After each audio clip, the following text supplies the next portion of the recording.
Assalamualaikum warahmatullahi wabarakatuh. Waalaikumsalam warahmatullahi wabarakatuh. Halo rekan-rekan mahasiswa, kembali lagi di podcast Masalah-Masalah Publik dengan dosen pengampu Ibu Sirpi Rahayu MAP.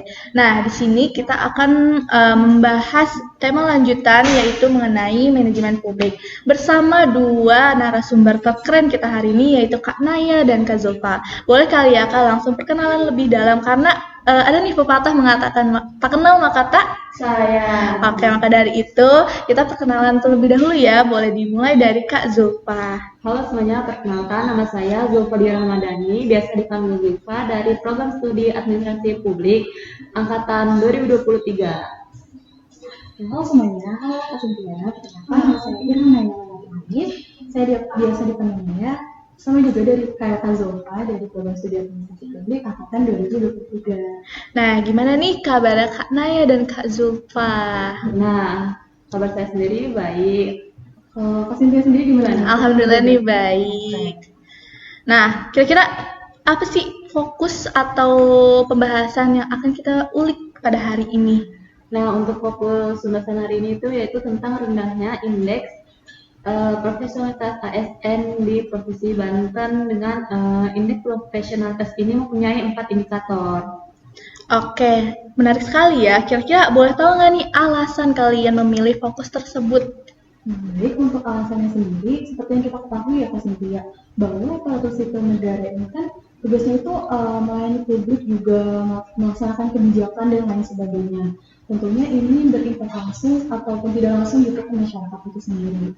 Lalu kami juga menemukan fakta nih bahwa indeks profesionalitas ASN di Provinsi Banten sendiri selama 3 tahun terakhir itu ternyata masih tergolong rendah. Di tahun terakhir di tahun 2023 itu juga masih rendah, bahkan tahun 2021 sendiri itu sangat rendah. Nah, untuk ke masyarakatnya sendiri kan mereka jadi tahu gitu bahwa dengan adanya kita ASN ini ASN itu lebih transparan dalam kinerja mereka gitu kan. Wah, berarti materi ini sangat penting sekali ya dibahas. Kira-kira tuh kalau menurut Kak Zulfa sendiri nih, kira-kira kenapa materi ini sangat penting? Nah, materi ini tuh penting karena dalam Undang-Undang Nomor 5 Tahun 2014 ada beberapa prinsip profesionalitas. Nah, profesionalitas ini penting kan karena untuk keberhasilan ASN.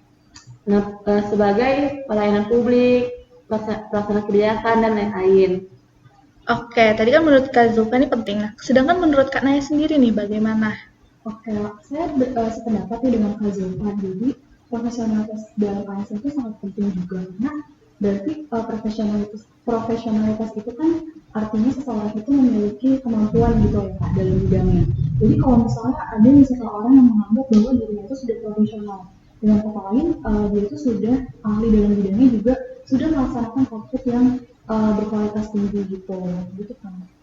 Oke, ini kan kita berfokusnya IPASN di Banten. Nah, kira-kira persentase IPASN di Banten ini seperti apa sih Kak Zulfa? Nah, untuk persentase IPASN ini sudah ada dalam peraturan BKN nomor 8 tahun 2019 yang mempunyai 4 indikator dan 4 indikatornya ini mempunyai presentasi masing-masing. Nah, yang pertama itu ada kualifikasi yang dimana presentasinya itu 25%. Lalu yang kedua itu ada kompetensi yang dimana presentasinya itu 40%. Yang ketiga itu ada kinerja, presentasinya 30%. Lalu yang terakhir itu ada disiplin, presentasinya itu 5%. Oke, berarti ada 4 indikator ya Kak yang mempengaruhi PASN ini. Nah, tadi sangat menarik. Yang pertama itu indikator kualifikasi. Nah, itu tuh apa sih Kak? Boleh nggak sih dijelasin? Untuk kualifikasi sendiri di dalam IPASN itu jadi menunjukkan gitu seberapa tinggi sih tingkat pendidikan ASN itu. Juga dengan kualifikasi ini kan jadi seseorang itu jadi paham gitu bahwa ASN itu dapat menjalankan pekerjaannya itu sesuai dengan bidangnya masing-masing gitu kan. Oke, lalu bagaimana sih penerapan indikator kualifikasi di Banten ini Kak?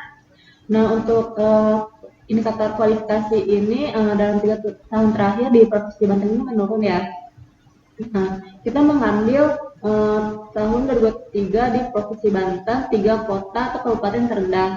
Yang pertama itu ada Kota Tangerang, yang kedua itu ada Kabupaten Serang, dan yang terakhir itu ada Kabupaten Pandeglang.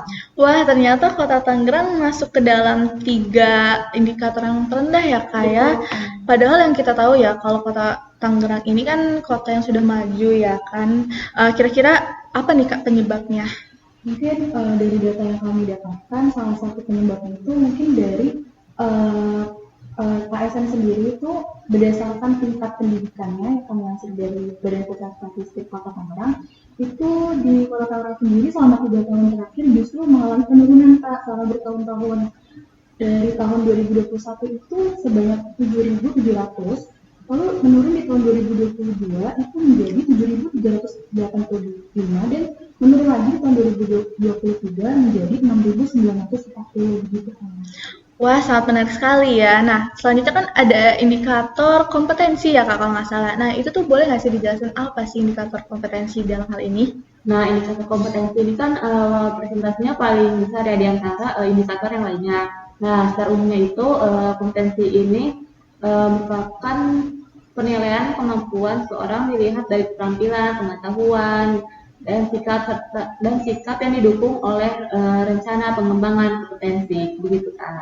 Oke, lalu bagaimana sih Kak penerapan indikator kompetensi ini di Banten sendiri? Nah, untuk di Banten sendiri, berdasarkan data yang kami dapatkan selama 3 tahun terakhir dilansir dari Badan Kepegawaian Daerah Provinsi Banten, jadi sebenarnya itu mengalami peningkatan ya dalam 3 tahun terakhir, namun pada levelnya di tahun 2023 ini masih tergolong kategori rendah. Tadi kan sudah dijelaskan juga ya sama Kak Zulfa bahwasannya kompetensi sendiri itu termasuk indikator yang paling tinggi, yaitu sebesar 40%, namun secara realitanya dari tahun ke tahun itu justru malah kompetensi ini tingkat pencapaian penilaian itu paling kecil di antara indikator lainnya di ASN Provinsi Banten itu sendiri, gitu kan. Wah, berarti kompetensi penilaiannya ini masih kecil ya Kak. Nah, kira-kira tuh penyebabnya tuh apa ya Kak kalau boleh tahu? Ya, tadi kan sudah sempat saya singgung ya, sebenarnya itu sudah meningkat, namun di tahun 2023 ini masih tergolong ke kategori rendah. Nah, lalu kami mendapatkan data bahwasannya ada statement nih dari Petinggi Patiro Banten, juga dari dosen Fakultas Hukum Universitas Trisakti, yang mana beliau menegaskan bahwasannya ini agar dapat menempatkan ASN yang ada di Provinsi Banten ini sesuai dengan bidangnya. Ini kan berarti masih banyak ya Kak ASN-ASN yang belum ditetapkan sesuai bidangnya. Ya, oke, berarti dapat digaris besari kalau indikator yang pertama kualifikasi dan kompetensi itu naik tapi masih rendah ya. Oke, selanjutnya nih ada indikator yang ketiga yaitu kinerja. Kira-kira apa sih kinerja itu? Nah, untuk kinerja itu merupakan capaian sasaran kerja pegawai yang didasarkan pada rencana kinerja pada tingkat individu dan tingkat unit organisasi, serta memperhatikan capaian hasil target dan manfaat yang dicapai yang melibatkan perilaku ASN. Oke, berarti bisa apa ya disimpulkan kalau kinerja ini kayak penilaian ya gitu ya. Iya, betul. Nah, penilaian di Banten sendiri ini seperti apa sih Kak penerapannya? Ya, menurut saya ini paling menarik ya di antara indikator yang lainnya, karena menurut data yang kami dapatkan di 3 tahun terakhir ini, kalau tadi kan selalu meningkat ya Pak. Ya. Kalau misalnya di indikator kinerja sendiri itu dari tahun 2021 ke tahun 2022 justru meningkat, namun drastis sekali, dan kembali turun di tahun 2023. Untuk presentasinya sendiri di tahun 2021 itu sebesar 1,28%, dan naik drastis di tahun 2022 sebesar 25,15%, lalu kembali turun di 2023 sebesar 22,25% gitu kan. Oke, berarti kinerjanya itu masih naik dan turunnya seperti itu ya Kak ya. Nah, kalian nih sebagai mahasiswa dan atau masyarakat, gimana sih menilai pemerintah ini sudah efektif atau belum jika terjadi naik dan turun itu? Nah, ketika kinerja ASN ini turun atau indeks profesionalitas ASN ini turun, dan sudah otomatis dalam mencapai efisiensi dan efektivitas pelayanan publik ini tidak mungkin tercapai. Oke, berarti kalau menurut Kak Zulfa ini tidak efektif ya Kak ya. Ya, sedangkan kalau menurut Kak Naya sendiri itu seperti apa? Oke, saya juga setuju dengan pendapat Kak Zulfa ini tidak efektif ya. Lalu selanjutnya saya memperkuat dengan kita mengambil data di salah satu kota yang ada di Provinsi Banten, yaitu Kota Cilegon. Jadi menurut data itu Kota Cilegon sendiri sebenarnya dalam kinerjanya itu selama bertahun-tahun itu justru menurun. Lalu ada indikasi bahwa silka dari APBD Kota Cilegon sendiri itu justru meningkat. Ini kan tidak sejalan gitu ya kan dengan realitanya yang tadi katanya pemerintah Kota Cilegon itu kinerjanya menurun. Iya. Lalu juga ada nih menurut salah satu politis dari Partai Nasdem, beliau itu mengungkapkan bahwa ASN di Kota Cilegon ini banyak alasan gitu Kak untuk melakukan suatu pekerjaan. Misalnya beliau mengatakan dalam sebuah rapat gabungan gitu dengan OPD terkait, jadi salah satu pejabat itu berkelit tentang banyak pembangunan yang ada di Kota Cilegon itu sendiri. Tapi beliau itu beralasannya tuh karena kurangnya personil, padahal menurut salah satu politis dari Partai Nasdem itu sendiri, kondisi itu tuh sudah berlangsung sejak dulu gitu, dan Pemkot Kota Cilegon ini kan sudah berdiri selama 22 tahun gitu. Iya, kan? betul. Jadi dinilai bahwa kinerja ASN itu kurang maksimal gitu kan. Wah, berarti dari satu kota aja ini udah banyak fakta ya yang kita ketemukan. Menarik sekali ya. Nah, selanjutnya indikator yang keempat nih atau yang terakhir nih, yaitu disiplin. Nah, kira-kira disiplin itu apa sih, Kak?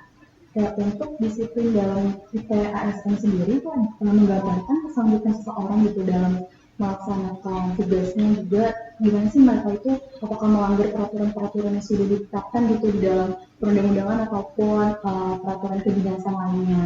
Nah, apabila dimensi ini dilanggar, itu maka akan dikenakan hukuman secara langsung maupun tidak langsung, yang dimana dapat berpengaruh terhadap pelaksanaan tugas dan jabatan ASN itu sendiri, begitu kan? Oke, berarti kayak kalau jika melanggar tuh ada hukumannya ya, Kak ya. Nah, lalu bagaimana sih penerapan persentasenya di Banten ini seperti apa sih, Kak?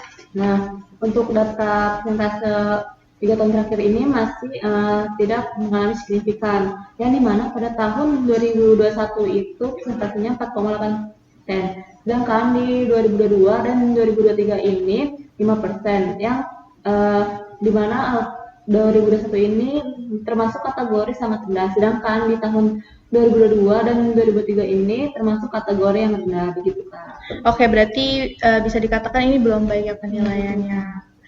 Kalau menurut Kanaya sendiri itu seperti apa?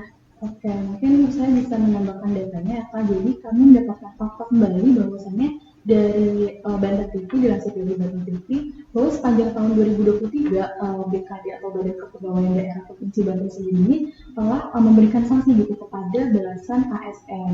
Nah, ini yang sudah melanggar indikator disiplin tadi. Nah, untuk alasan itu bermacam-macam Pak, mulai dari yang mereka bolos kerja, ada juga yang tersangkut tindak pidana dan lain sebagainya gitu Pak. Wah, berarti sangat ini ya, krusial. Nah, jadi kita tahu nih ya, IPASN di Banten dari 4 indikator ini kan masih naik tapi tergolongnya rendah. Kira-kira penyebabnya tuh apa sih, Kak? Penyebab lainnya? Oke, untuk penyebab lain mungkin di sini saya ingin mengambil data dari reformasi birokrasinya. Jadi kami kembali menemukan fakta bahwa menurut Banten hari ini yang beritanya itu dipublis pada tahun 2023 itu dijelaskan bahwa reformasi birokrasi dan regenerasi Banten ini ternyata masih ditemui banyak kendala gitu Kak, yang mana menandakan bahwa reformasi birokrasinya masih mengalami stagnasi. Nah, ini juga diperkuat dengan adanya masih terdapat OPD yang dijabat oleh pelaksana tugas, kan itu yang kita tahu sendiri itu nggak boleh ya Kak. Iya. Juga padahal SDM yang tersedia itu cukup gitu untuk di birokrasi itu sendiri. Nah, ini kan bertentangan ya kan isu yang selama ini Provinsi Banten gembor-gemborkan mengenai akan melakukan adanya reformasi birokrasi gitu kan. Oke, tadi kan sempat menyinggung nih ada OPD yang melanggar. Kira-kira apa aja sih Kak OPD-nya? Nah, untuk OPD-nya ada 8 ya. Yang pertama itu ada Inspektorat, lalu yang kedua itu ada Dinas Komunikasi Informatika Statistik, yang ketiga itu ada Dinas Energi Sumber Daya dan Mineral, yang keempat itu ada Dinas Sumberdayaan Masyarakat Desa, yang kelima itu ada Biro Umum, yang keenam itu ada Biro Hukum, yang ketujuh itu ada Biro Organisasi, dan yang terakhir itu ada Biro Perekonomian dan Pembangunan Daerah. Wah, sangat banyak sekali ya Kak yang Iya, melanggar.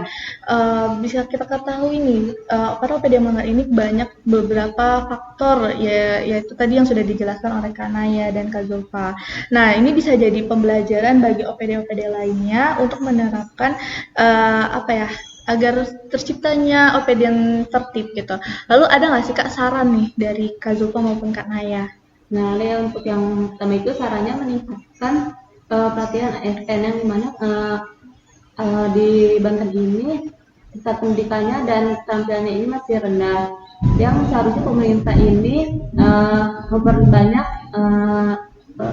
latihan kepada ASN sesuai dengan kebutuhan mereka. Nah, lalu yang kedua itu ada menyesuaikan